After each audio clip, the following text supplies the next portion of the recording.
All right, class, we are doing chapter 3.2, CFU today. Now, I urge you to read through the concepts and check for understanding what you should know. So to save time, I'm just going to skip over those things right now and just dive straight into the problem.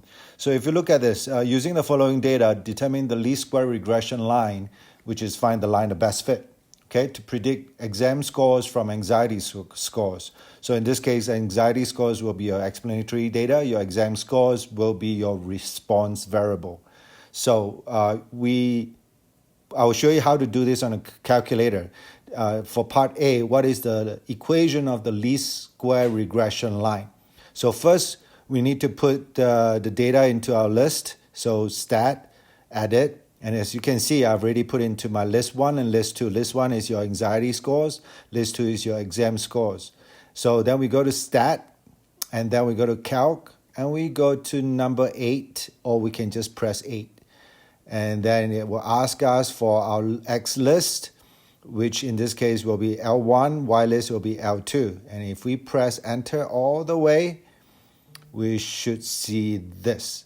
Now, some of your calculators may not have the lower part of R and R square. If that's the case, I need you to go to mode and then scroll all the way down, well, close to down, all the way down.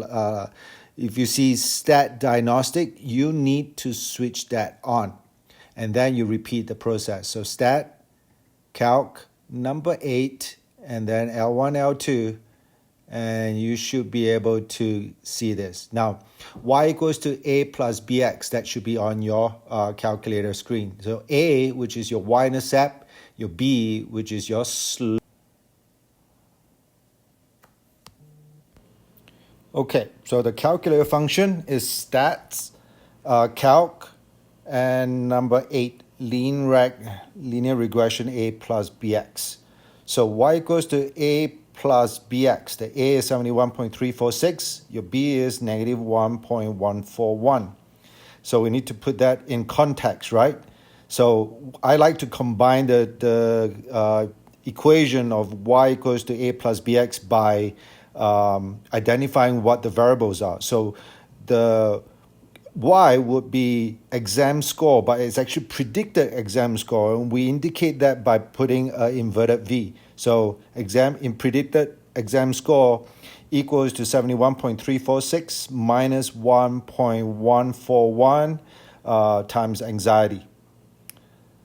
So slope, part B, interpret the slope. The slope is negative 1.141. So we need to write out, in terms of what slope is. So we know that's rise over run.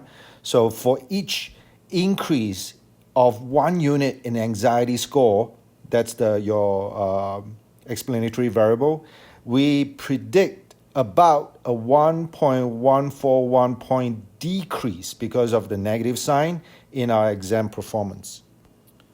So part C, what exam score can we predict for anxiety score of 15? So we need the least square regression line. So predicted exam score equals to 71.346 minus 1.141 times anxiety. So in this case, anxiety score is 15. We just substitute anxiety score of 15 into the equation. And we have the result is 54.231. So part D, what is the residual for an anxiety score of 15? Now, we know residual equals to observed minus predicted. Another way to say that is actual data minus predicted data. And I like that better because it stands for AP. So the actual data is actually 60 minus the predicted, which we just found from part C, and that gives us a 5.769. All right, part E. Would you use your least square regression line to predict an exam score for a person who had an anxiety score of 35? Why or why not? So the answer to this is no. Why? Because 35 is far greater than the maximum observed data, right? Maximum observed anxiety score, which happens to be 23 if you look at the data. Now, extrapolation, every time when you choose a data that is far greater than the greatest explanatory data, it's called extrapolation. Now, extrapolation such as this would result in a poor prediction, as we do not know if the linear model applies beyond the observed data.